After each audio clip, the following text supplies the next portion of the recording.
Most people tell the story of Michael Jackson and television, the way television wants the story told. The bright young entertainer, the dazzling talent, the smooth ascent. The lights go on, the cameras roll, the boy performs, the audience applauds. That is not the whole story. What happened on a late-night variety broadcast in the early 1970s, when Michael Jackson was 12 or 13 years old, was the kind of thing that is remembered differently by the people who were in the room than by the people who watched it on television. On camera, it looked like banter, the kind of easy, harmless joshing that variety show hosts did with young performers. The light teasing that signaled the host's casual authority over the moment. The studio audience laughed. The show moved on. The segment lasted 4 minutes and was edited for time before broadcast. What was said in those 4 minutes took Michael Jackson several years to fully process. He had not learned, at 12 or 13, to keep it off his face when something hurt. The early 1970s were also a specific moment in Michael Jackson's relationship with his own appearance. He was 12 or 13 years old, the specific age at which the body does things that nobody warned you about, at which the face you have been performing with since childhood begins to change in ways you did not choose and cannot control. For most young people, this process happens in relative privacy. For Michael Jackson, it was happening in public, on camera, in front of television audiences that numbered in the tens of millions. The acne that arrived in adolescence, the features that were still in the process of settling into their adult form, all of this was visible to cameras that were not designed to be kind to it. He was aware of this. He could not have been unaware of it. He had been watching himself on screens since he was 5 years old. The host's name is not worth repeating here. He was a fixture of the American television landscape in that period. A certain kind of host, recognizable and comfortable. The kind of person who had cultivated a persona of warmth that functioned, in certain moments, as cover for something harder. He was skilled at the specific maneuver of the early 1970s variety show host, the compliment that contained a qualification, the praise that arrived with a gentle undercutting, the light joke that only seemed light from the outside. To understand what happened on that set, you have to understand what American variety television was in the early 1970s. Not what it looks like from 50 years later, from the outside, from the distance of decades, but what it was from the inside, for a young performer who depended on it for visibility and who understood, as Michael Jackson understood everything about the industry he had grown up in, exactly what it meant and exactly what it cost. The variety show format was, in the early 1970s, one of the most significant gatekeeping mechanisms in American popular entertainment. The major prime-time variety programs reached audiences of 30 or 40 million people. The hosts of these programs were not simply entertainers. They were, in the specific cultural economy of that moment, arbiters of taste and legitimacy. To be on the show was to be acknowledged. To be treated warmly by the host was to be welcomed into a space that had not always been welcoming to everyone who deserved to be there. And to be the subject of a joke, even a gentle joke, even one that was framed as affectionate, was to have the host's authority turned, briefly, in a direction that everyone in the room felt.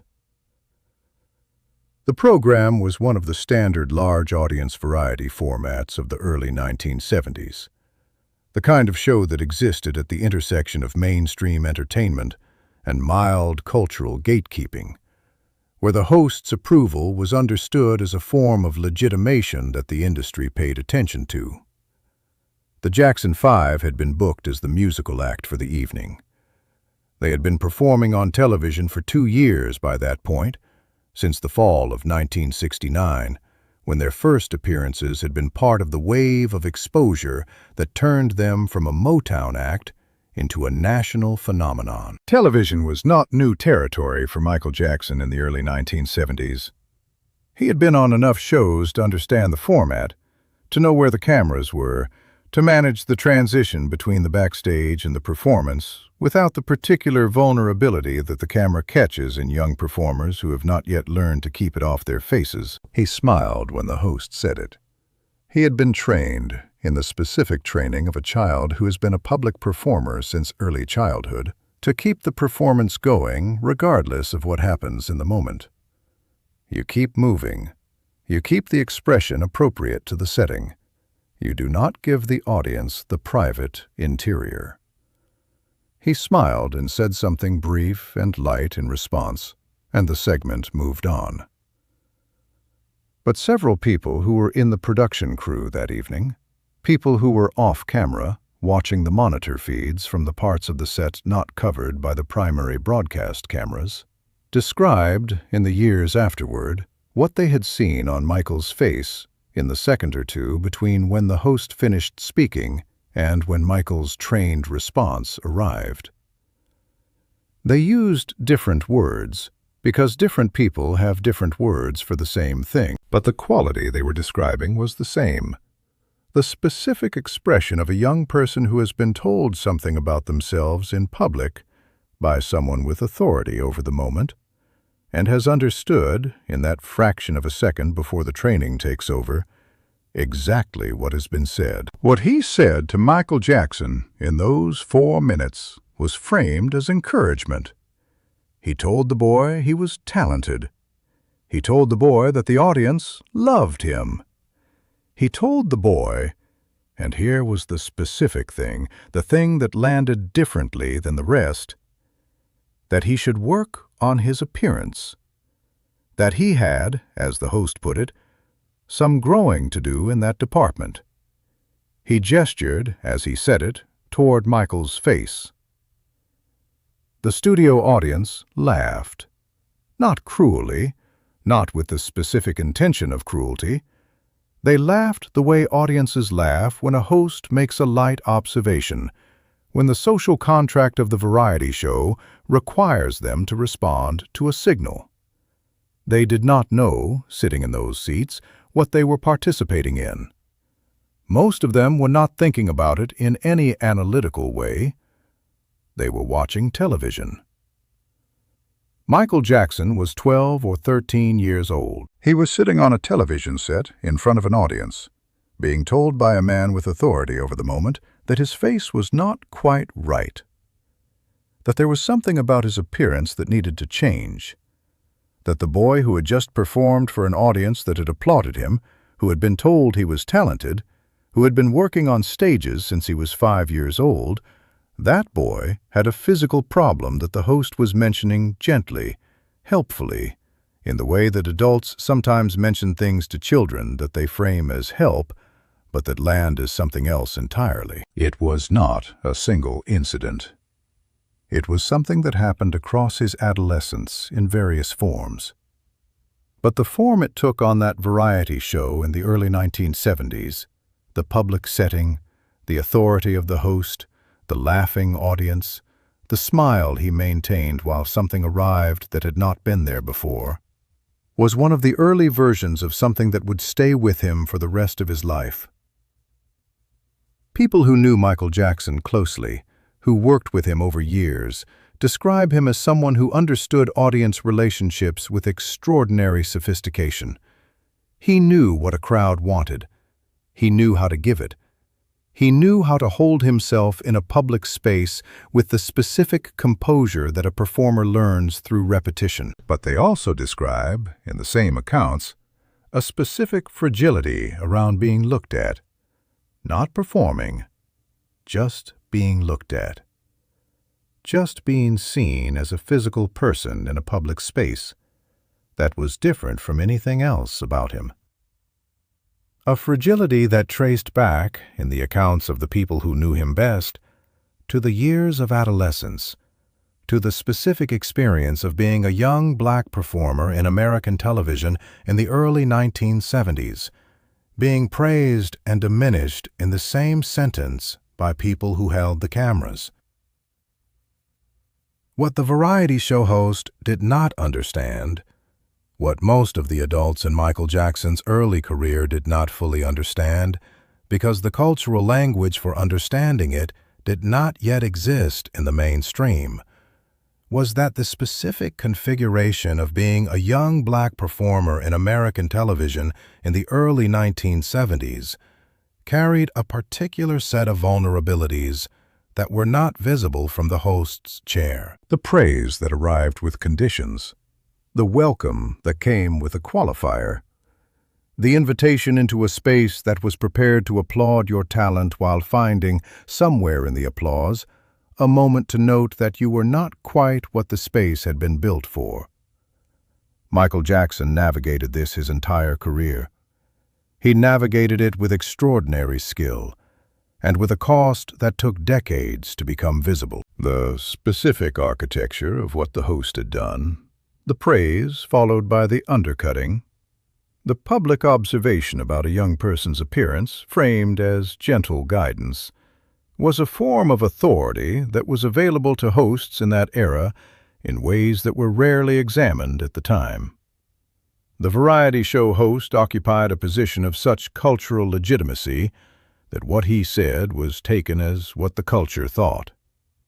When the audience laughed at his observation about Michael Jackson's appearance, they were participating in a transaction that the host had structured and controlled. Michael Jackson was the subject of that transaction, not a participant in it. He had no equivalent authority to push back against, even if he had wanted to. He did not push back. He smiled.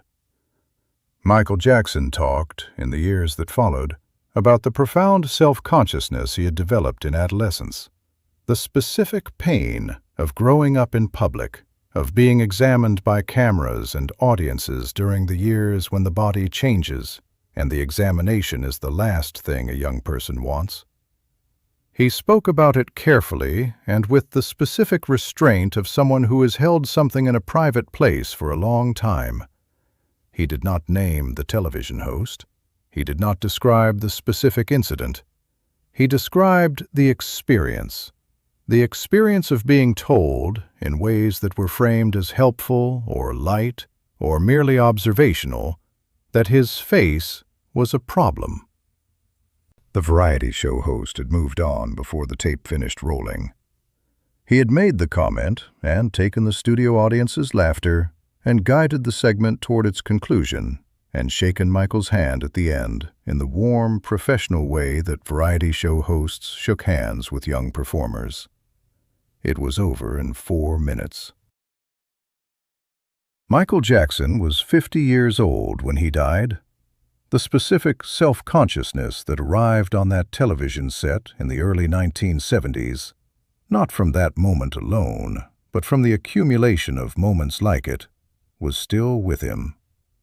The people who were with him at the end described someone who had never fully made peace with being looked at, who had learned, at extraordinary cost to himself, to be one of the most watched people on earth, but who had never stopped finding the watching difficult.